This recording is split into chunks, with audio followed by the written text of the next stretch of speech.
Kalau kemarin si Michael udah review laptop dengan Intel Panther Lake dari kubu Naga, kali ini kita mau nge-review laptop dengan Panther Lake dari Asus yang desainnya itu premium habis.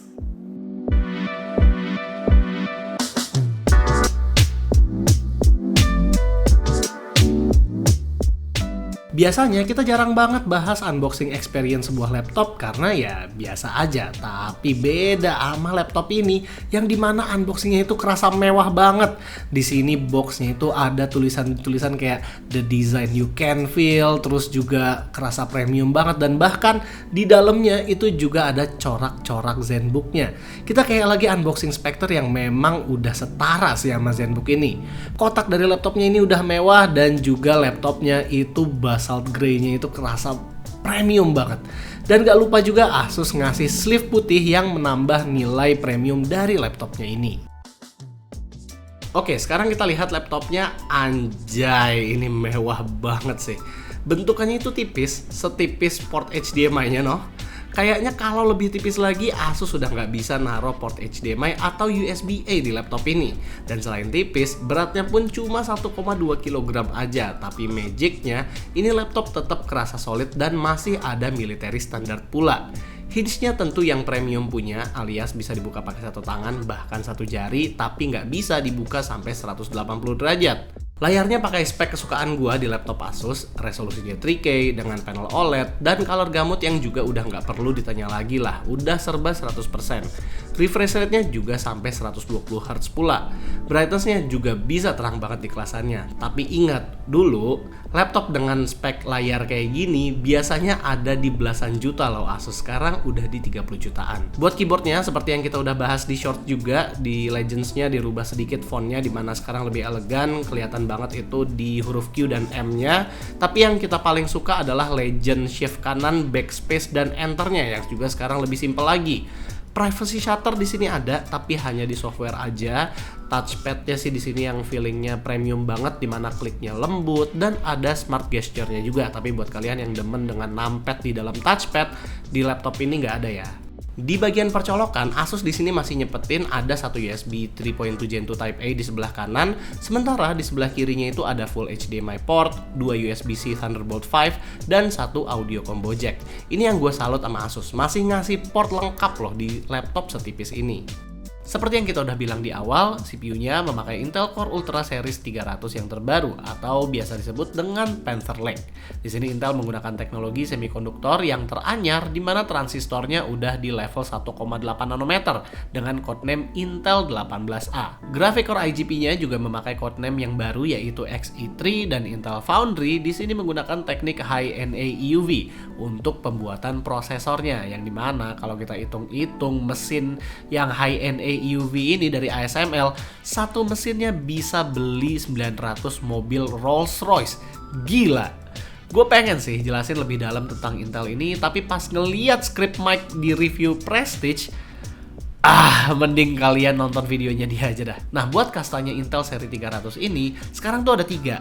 Ada yang 300 doang, ada yang 300H, dan X300. Apaan tuh X bang? X series itu artinya menggunakan ARC B390 series buat IGP-nya, dan nanti tuh ada X7, X9, dan IGPU core-nya itu bisa sampai 12. Ya, itu buat menyaingi 8060S sih kayaknya. Dan kalau yang kita pakai kali ini itu adalah 300H series atau lebih tepatnya Core Ultra 9386H, di mana CPU ini menggunakan 16 core 16 thread.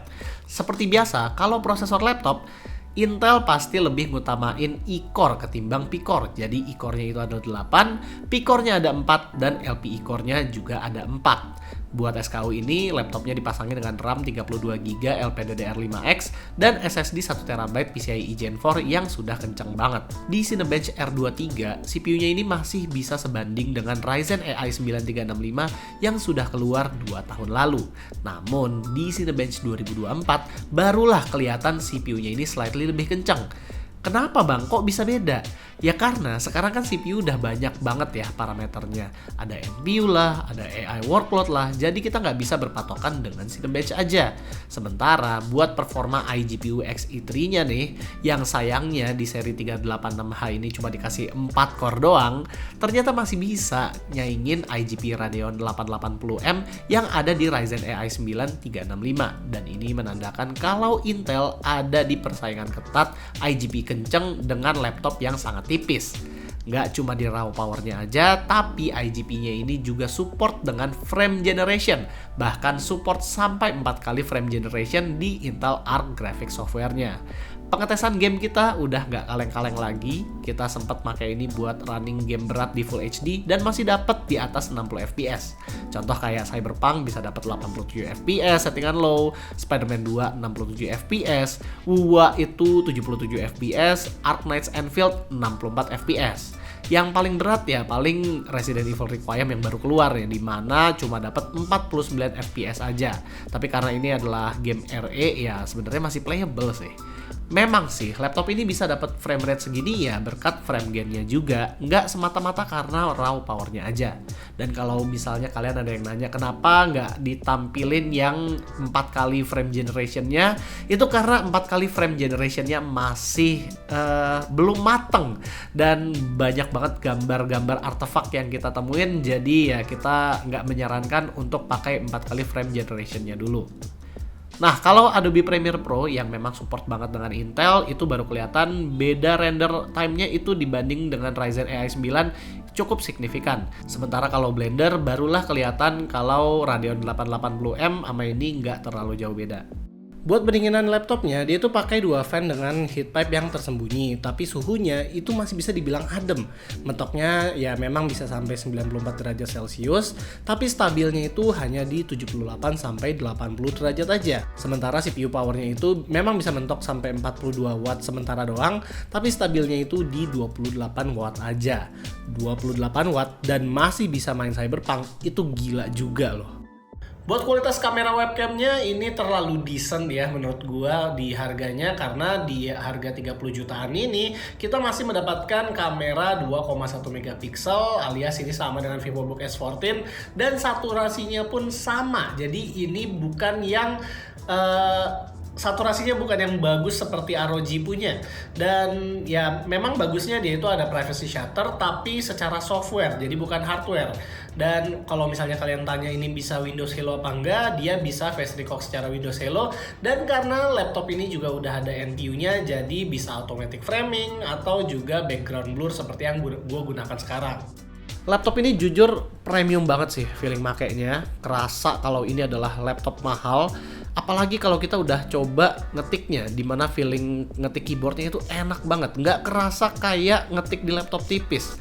Battery manajemennya juga lumayan efisien, kita dapat battery life yang panjang di device ini, dan chargernya sendiri juga udah lebih kecil, lebih portable, dan lebih premium. Ini 68 watt gallium nitride dan kabelnya juga sudah detachable, jadi lebih portable buat dibawa kemana-mana. Dan kalau kita lihat kabelnya, itu dia ada tulisan bisa sampai 240 watt. Ya kalau menurut gua ini lumayan overpowered ya kabelnya berarti. Jadi dari data tadi ini membuktikan juga bahwa Intel itu bisa bikin sebuah prosesor yang IGP-nya kenceng dan juga efisien di dalam laptop yang tipis. Jadi kalau sekarang ditanya prosesor yang bagus buat laptop tipis yang bisa main game, apa cuma kubu merah doang ya? Sekarang nggak juga, bahkan si kubu biru atau Intel ini juga bisa bikin ada teknologi frame generation pula lagi di dalamnya. Dan kalau buat laptopnya sendiri, gua jujur ya ini excited banget ngeliatin desainnya, ini cakep banget. Bahkan ada beberapa hal yang dimana gue lebih suka daripada Spectre, lebih kerasa mewah juga daripada Spectre. Dan buat desain overallnya ya sekarang Asus itu udah naik kelas. Cuma ya balik lagi ini harganya 30 juta. Jadi ya memang pantas lah dengan harganya. Kalau misalnya kalian nanya mendingan beli sekarang atau nanti laptop dengan Intel Panther Lake, gue sendiri menyarankan mendingan nanti tungguin beberapa opsi laptop itu udah mulai ada, dan juga kalau mungkin kalau nanti harganya udah mulai turun ya bakal lebih worth it lagi. Dan kalau bisa sih ya kalau kita udah ngeliatin adanya Intel X7 atau X9 udah keluar, itu bisa menambah opsi kalian juga. Jadi menurut kalian Intel Panther Lake ini exciting atau enggak sih?